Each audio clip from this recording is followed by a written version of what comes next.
এটি ঢাকার গুলিস্তান চৌরাস্তার 0 নূর হোসেন চত্বর, মাঝখানের বড় লাল ভাস্কর্য স্থাপনা।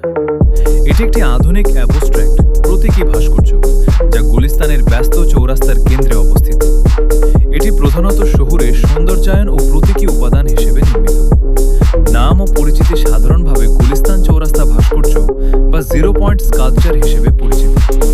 এলাকাটি নূর হোসেন চত্বর, পূর্বে 0 নামে বেশি পরিচিত, যা 1987 সালের 10 নভেম্বর গণতন্ত্র আন্দোলনে শহীদ নূর হোসেনের স্মৃতিতে নামকরণ করা হয়।